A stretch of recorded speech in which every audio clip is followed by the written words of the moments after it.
ये बिल का समर्थन करता हूं। बहुत बहुत धन्यवाद। आपको भी इस बिल पर बोलने का समय दिया जाएगा। आप बैठ जाइए। श्री राहुल शेवाली। धन्यवाद अध्यक्ष महोदय।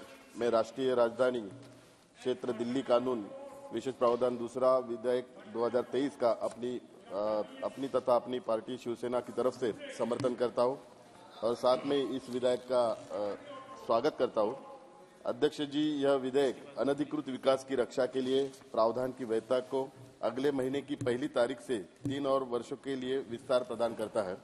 अध्यक्ष जी, ये विधिवत है कि पिछले कई वर्षों में दिल्ली की अभूतपूर्व वृद्धि के कारण, जैसा माननीय सदस्यों ने कहा, आवास, वाणिज्यिक स्थान और अन्य नागरिक सुविधाओं की मांग में वृद्धि हुई गई है।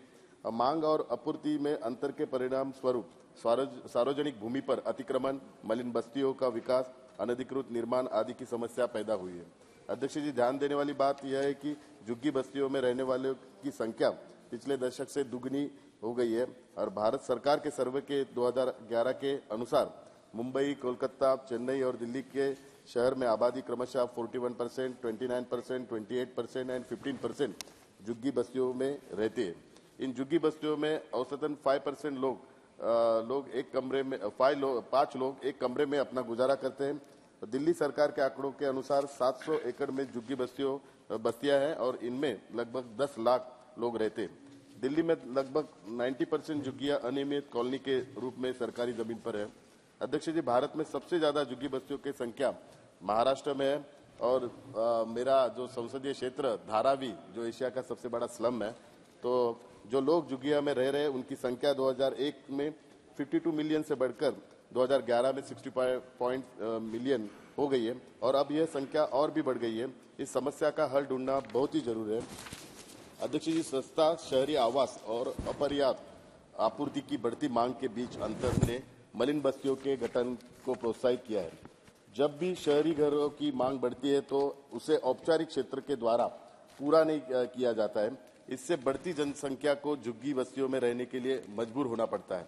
झुग्गी झोपड़ियों के निवासी आमतौर पर सीमांत स्थानों से, जैसे डंपिंग ग्राउंड में निवास करते हैं।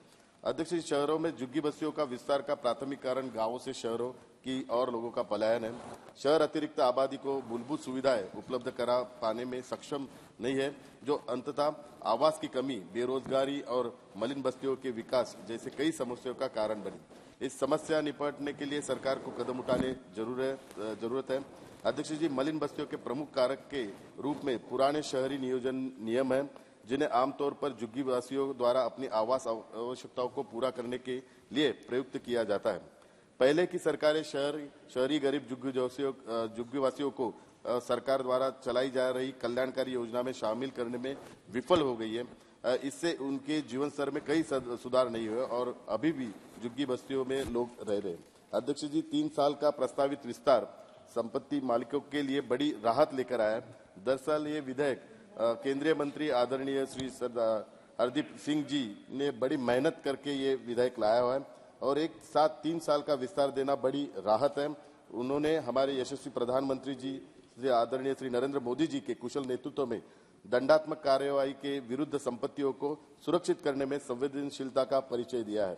व्यापारी संगठन लंबे समय से केंद्र सरकार को इसकी मांग कर रहे थे। अध्यक्ष जी, ये विधेयक शहर में किसी भी कार्रवाई से उस समय तक, जब तक सरकार दिल्ली मास्टर प्लान लेकर आएगी, जिसमें झुग्गियां, अनधिकृत कॉलोनियां, फार्म हाउस, गांव के आबादी क्षेत्र और अन्य मौजूदा भूमि नीति और विनियमन कमजोरियों की व्यवस्था के लिए एक रोड मैप देने की व्यवस्था करेगा। मैं माननीय मंत्री जी से दिल्ली के लिए मास्टर प्लान को प्राथमिकता के आधार पर अंतिम रूप देने का अनुरोध करता हूं, जिसमें झुग्गी झोपड़ियां, क्लस्टर, अनधिकृत कॉलोनियां जैसे अनधिकृत विकास को रोकने के लिए उपाय किए गए वगैरह। मुझे उम्मीद है कि हमारे यशस्वी प्रधानमंत्री जी के कुशल निर्देशन में दिल्ली के लिए मास्टर प्लान जल्द ही तैयार हो जाएगा, जिससे दिल्ली के विकास की रफ्तार तेज होगी और दिल्ली के एक विश्व स्तरीय शहर बनेगा। अध्यक्ष जी, विदेश घुसपैठी या झुग्गी झोपड़ी समस्याओं की एक बड़ी समस्या है। इस समस्या का निदान पाने के लिए विदेशी घुसपैठियों की शिनाख्त करना भी बहुत जरूरी है। आज सभी बड़े शहरों में विदेशी घुसपैठियों की संख्या निरंतर बढ़ती जा रही है और झुग्गी झोपड़ियों की गैर कानूनी गतिविधियों का अड्डा बन रही है।